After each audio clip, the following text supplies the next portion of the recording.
नमस्कार दोस्तों, आप सभी का अभिनंदन और बहुत बहुत स्वागत है आपके अपने YouTube चैनल देवेंद्र क्लासेस में। चर्चा करेंगे स्टैटिक जीके की क्लास की, जो कि लगातार मैं पढ़ा रहा हूं आपको।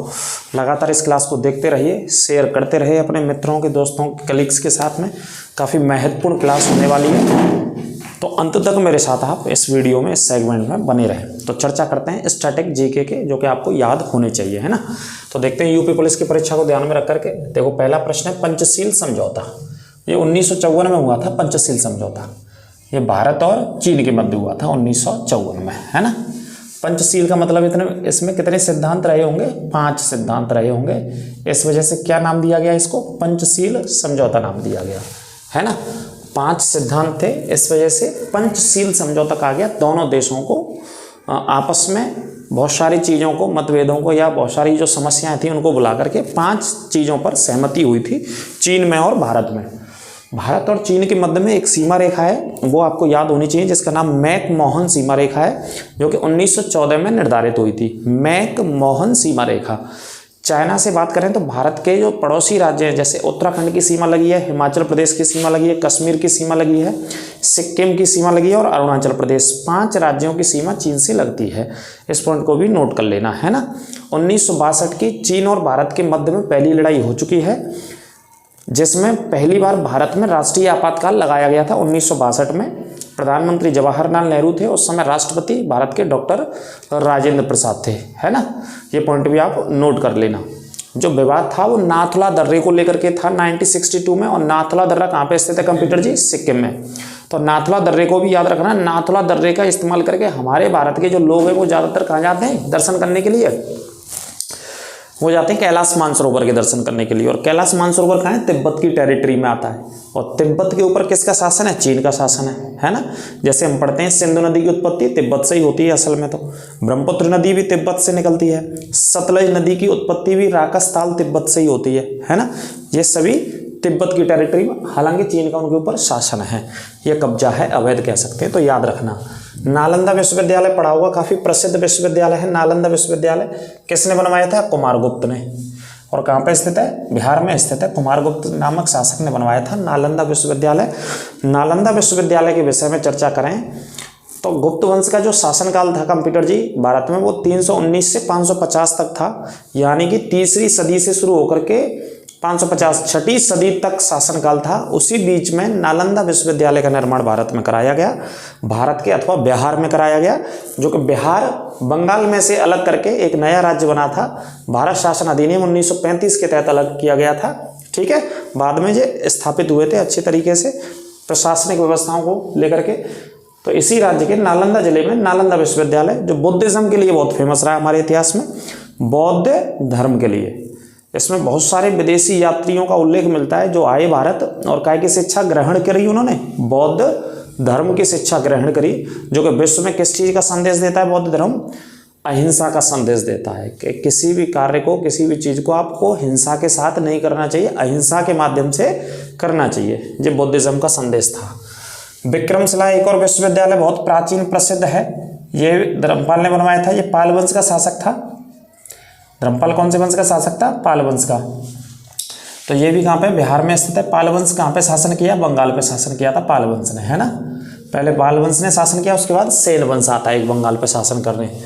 गोपाल नामक शासक था जिसने स्थापना करी थी पाल वंश की। पाल वंश की स्थापना किसने करी? गोपाल नामक शासक ने, ठीक है जी, नोट कर लेना। अगला क्वेश्चन है ऑपरेशन फ्लड। ऑपरेशन फ्लड 1970 से 80 तक चला था। ये पूरा एक दशक, समझ रहे हैं ना। दशक का मतलब 10 साल बीत गई। 10 साल में ये काम हुआ ऑपरेशन फ्लड, एक क्रांति की तरह। ऑपरेशन फ्लड का संबंध था दूध के उत्पादन से। काय के उत्पादन से?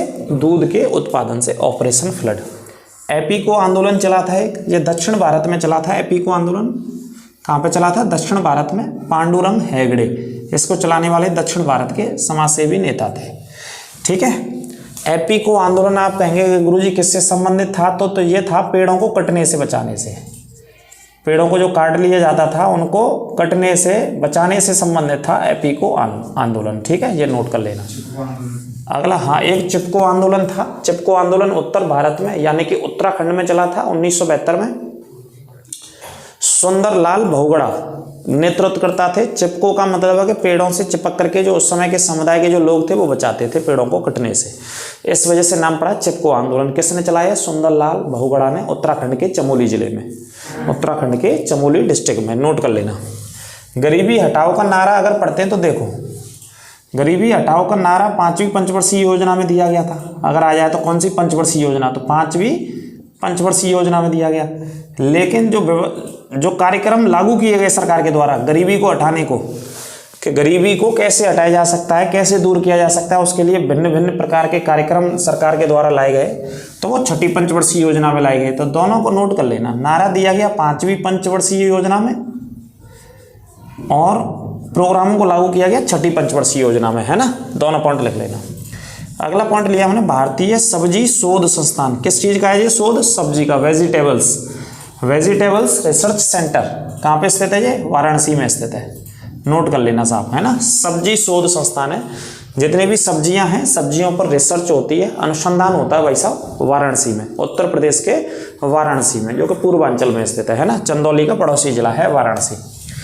गन्ने का सर्वाधिक उत्पादन करने वाला राज्य है उत्तर प्रदेश, और उत्तर प्रदेश में गन्ना होता है सबसे ज़्यादा पश्चिमी यूपी में। कहाँ पे होता है? पश्चिमी उत्तर प्रदेश में, जिसमें के बहुत सारे फेमस जिले हैं, जैसे मेरठ, जैसे बागपत, जैसे शामली, ये प्रसिद्ध जिले हैं जो गन्ने का सबसे ज़्यादा उत्पादन करते हैं। ठीक है। सुप्रीम कोर्ट के न्यायाधीश की जो रिटायरमेंट आयु होती है वो कितने साल होती है? 65 साल। और यहीं पे लिख लेना, हाई कोर्ट का जो न्यायाधीश होता है, हाई कोर्ट के न्यायाधीश की रिटायरमेंट आयु होती है बच्चों 62 साल, और सुप्रीम कोर्ट का 65 साल रिटायरमेंट आयु होती है। नोट कर लेना। भारत की खोज एक किताब है जिससे क्या पढ़ते हैं हम? Discovery of India. Discovery of India के नाम से मिलेगी आपको ये किताब, है ना।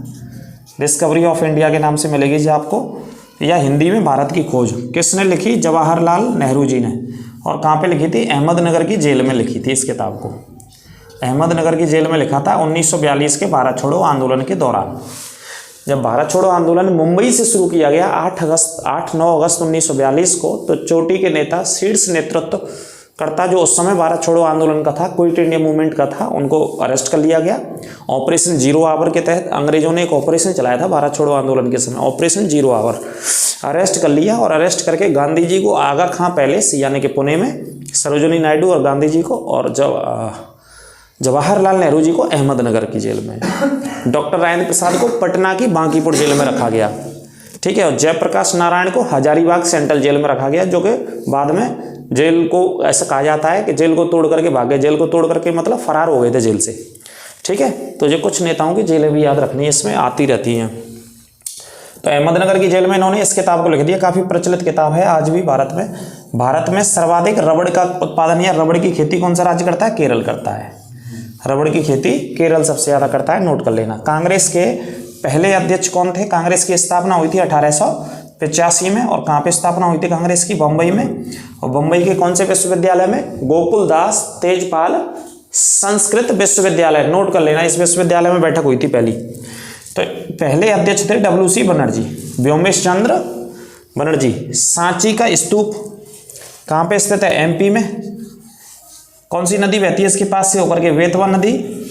एमपी के कौन से जिले में स्थित है? रायसेन जिले में। ये तीनों पॉइंट लिख लेना। एमपी में स्थित है, बेतवा नदी बहती है यहाँ से, और रायसेन जिला है इसका। सांची का स्तूप है, और यह है एक दमेक स्तूप। ये दोनों किसने बनवाए? सम्राट अशोक ने। सम्राट अशोक ने निर्माण कराया। दमेक स्तूप स्थित है आपका बनारस में साहब, ये बनारस में स्थित है, और ये एमपी में। दोनों किसने बनवाए? सम्राट अशोक ने। अगला पॉइंट है, विधानसभा द्वारा विधान परिषद में 1/3 सदस्यों को चुना जाता है। कोई दिक्कत हो तो पूछ लीजिएगा, शक समस्या हो तो कमेंट करिए, वहाँ आपको इसका उत्तर दिया जाएगा। ठीक है। वैसे दिक्कत आनी नहीं चाहिए, लेकिन फिर भी समस्या आए आपको, शक समस्या हो तो उसका समाधान किया जाएगा। विधानसभा द्वारा विधान परिषद में, विधान परिषद दूसरा सदन होता है जिसे स्थायी सदन कहते हैं, जिसमें चुनाव लड़ने की आयु 30 साल होती है और कार्यकाल 6 साल का होता है, जिसका निर्माण 169 आर्टिकल में है। 169 आर्टिकल है अनुच्छेद संविधान का, उसमें निर्माण और उत्साधन यानी कि उसका समाप्तिकरण भी है भारतीय संसद के द्वारा। तो प्रश्न ये लिखा है मैंने, विधानसभा द्वारा विधान परिषद में 1/3 सदस्य चुने जाते हैं, मतलब विधानसभा के विधायक चुनते हैं विधान परिषद के लिए 1/3 सदस्यों को, है ना, नोट कर लेना। एलोरा के जो मंदिर हैं इनका निर्माण राष्ट्रकूट वंश ने कराया था। और कहाँ पे स्थित है ये मंदिर? औरंगाबाद जिले में स्थित है भाई साहब। कहाँ पे स्थित है भाई साहब? औरंगाबाद में। हर्ष चरित और कादम्बरी ये किसकी किताब है? वाणभट्ट की। दोनों किताबें लिख लेना, हर्ष चरित और कादम्बरी, है ना। ये वाणभट्ट किसके दरबार में रहता था? हर्षवर्धन के दरबार में। तो ये पुस्तकें इसने हर्षवर्धन के दरबार के समय, ये भी एक साहित्यकार सम्राट था, इसकी भी बहुत सारी पुस्तकें जैसे प्रियदर्शिका, रत्नावली, है ना, ये किताबें पढ़ने को हर्षवर्धन की हमें मिल जाती हैं। तो साहित्यकार सम्राट हर्षवर्धन को भी कहा जाता है इतिहास में। इसके दरबार में जो व्यक्ति रहता था वाणभट्ट, इसने एक हर्षचरित मतलब हर्षवर्धन के जीवन पर लिखी और कादम्बरी नामक किताबें लिखी। खालसा पंथ की स्थापना 1699 में होती है। वर्ष लिख लेना 1699। किसने? गोविंद, अंतिम गुरु थे गुरु गोविंद सिंह, जी वल्लभ पंत लिख दिया, सॉरी। तो सिखों के अंतिम गुरु कौन थे? गुरु गोविंद सिंह जी ने इसकी स्थापना करी थी, खालसा पंथ 1699 में, नोट कर लेना, ठीक है। अगला पॉइंट है, हर्षवर्धन की राजधानी कौन सी थी भारत में? तो हर्षवर्धन की एक राजधानी थी थानेश्वर और दूसरी राजधानी थी कन्नौज। सबसे पहले थानेश्वर। अब थानेश्वर कहाँ है? थानेश्वर है भाई साहब हरियाणा में, और कन्नौज है भाई साहब यूपी में। तो ये दोनों राजधानियां बनाई। सबसे पहले थानेश्वर राजधानी थी सम्राट हर्षवर्धन की, और बाद में कन्नौज राजधानी बनाई। ग्रैंड कैनियन, ये विश्व ज्योग्राफी में पढ़ेंगे आप। कोलोराडो नदी है एक, कोलोराडो नदी अमेरिका में, इसी नदी पर ये बांध स्थित है। क्या नाम है इसका? ग्रैंड कैनियन बांध, ठीक है। ग्रैंड कैनियन बांध है कोलोराडो नदी पर। अगला प्रश्न है, प्राथमिक रंग कौन कौन से होते हैं? ये फिजिक्स में सवाल आता है। प्राथमिक रंग का मतलब होता है इन रंगों का इस्तेमाल करके आप कोई भी रंग बना सकते हैं, ठीक है। तो प्राथमिक रंग बोलते हैं लाल, हरा और नीला, है ना, रेड, ग्रीन और नीला, मतलब इंग्लिश में क्या बोलेंगे? ब्लू। तो इसे शॉर्ट में कैसे याद कर सकते हैं? RGB के नाम से, ठीक है। ये प्राथमिक रंग होते हैं, लाल, हरा, नीला। इनके माध्यम से और बहुत सारे रंग बनाए जा सकते हैं, प्राथमिक रंगों में रखा गया है। पागल कुत्ता यदि आपको काट जाए तो कौन सा रोग हो जाएगा? हाइड्रोफोबिया, या इसी बीमारी को क्या बोलते हैं? रेबीज। कुत्ता काट जाता है तो हाइड्रोफोबिया या रेबीज कहा जाता है ना। छोटे बच्चे को काट जाए, जैसे पागल कुत्ता काट जाए, तो छोटे बच्चे को फिर पानी को देख करके भी डर लगता है ना। ये ऐसी बीमारी होती है, बड़ों को तो नहीं लगे लेकिन छोटे बच्चों को डर लगता है, हाइड्रोफोबिया, है ना। हाइड्रो का मतलब यहाँ पानी से है, और फोबिया का मतलब यहाँ बीमारी से है, और ये रेबीज बीमारी भी बोलते हैं इसको।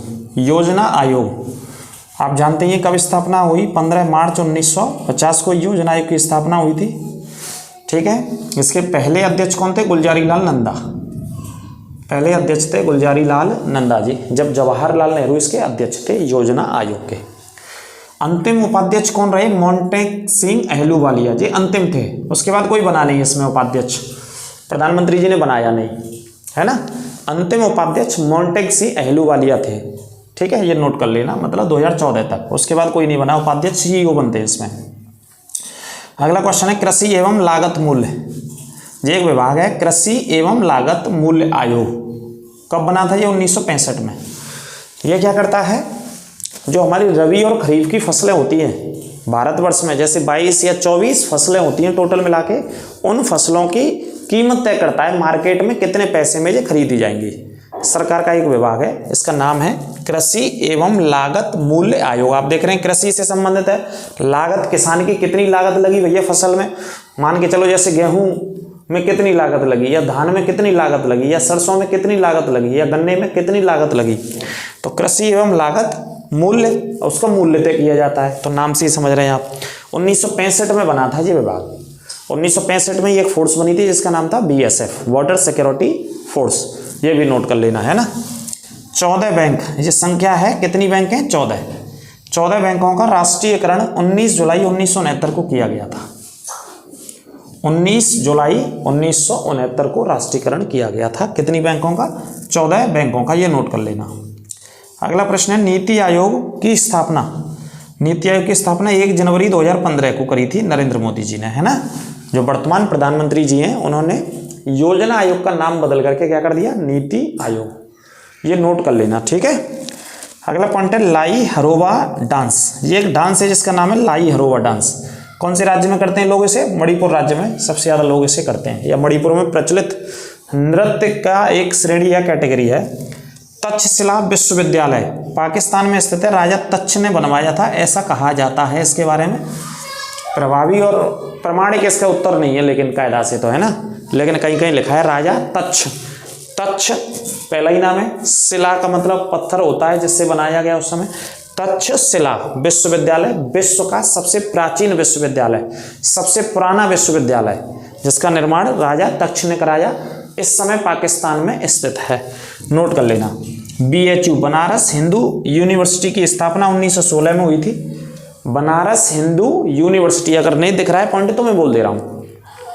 बनारस हिंदू विश्वविद्यालय केंद्रीय विश्वविद्यालय है। इसकी स्थापना 1916 में मदन मोहन मालवीय जी के द्वारा की गई थी। मदन मोहन मालवीय जी जिनका जन्म प्रयागराज में हुआ था, ये नोट कर लेना, ठीक है। 1916 में करी थी मदन मोहन मालवीय जी ने। एक और है काशी विद्यापीठ, आपको नहीं दिख रखा हो तो मैं बोल रहा हूँ। काशी विद्यापीठ की स्थापना 1921 में बाबू शिव प्रसाद गुप्त ने की थी। ये भी वाराणसी में ही है। बाबू शिव प्रसाद गुप्त 1921, क्या नाम है? काशी विद्यापीठ, ये नोट कर लेना। तो स्टैटिक जीके की ये हमारी क्लास रही। कोई अगर दिक्कत कहीं लगी हो, शक समस्या आपको, तो पूछिएगा, कमेंट कीजिएगा। सफलता एक दिन में नहीं मिलती, मैं आपको बता दूं। उसके लिए भाई बहुत मेहनत करनी पड़ती है, बहुत संघर्ष करना पड़ता है, बहुत परिश्रम करना पड़ता है, तब जाके सफलता मिलती है। इस वजह से निराश नहीं होना है जीवन में। आपके में अगर लगातार आप पढ़ रहे हैं, लगातार आप प्रयास कर रहे हैं, निरंतर आप परिश्रम कर रहे हैं, तो कभी भी कुछ भी हो सकता है, कभी भी चमत्कार भी हो सकता है। चमत्कार का मतलब वही है कि आपको सफलता किसी भी अपने सेक्टर में कहीं भी मिल सकती है, जिसके लिए आप मेहनत कर रहे हैं, परिश्रम कर रहे हैं, है ना। तो लगातार आप मेहनत करते रहिए, पढ़ते रहिए। आपको मनोबल नहीं डाउन करना है। जितने भी दिन रह जाएं उतना जितना पढ़ सकते हो बेस्ट से बेस्ट कोशिश करिए। बार बार उन्हीं चीज़ों को रिपीट करिए, एक्स्ट्रा कुछ पढ़ना नहीं है। इसमें जो मैं क्लासें पढ़ा रहा हूँ ये सब पुराने क्वेश्चंस हैं, सिर्फ मैं रिवीजन के लिए पढ़ा रहा हूँ आपको, आपका रिवीजन होता रहे। अगली क्लास में बहुत जल्दी मिलते हैं। लगातार आप जुड़े रहिए, सब्सक्राइब करिए हमारे साथ, बिल्कुल निःशुल्क हम आपको पढ़ा रहे हैं। प्लेलिस्ट में जा करके आप पूरा डिटेल्स में भी कोर्स पढ़ सकते हैं, और यही इसी तरीके से निःशुल्क हमारी क्लासेस चलती रहेंगी। सभी बच्चों तक पहुँचाते रहिए। जो पैसे के अभाव में या किसी भी तरीके से अच्छी शिक्षा नहीं प्राप्त कर पाते हैं या ना पढ़ पाते हैं, तो उनको विशेष जोड़िए हमारे चैनल के साथ। तो सभी को नमस्कार, राधे राधे, जय श्री राम।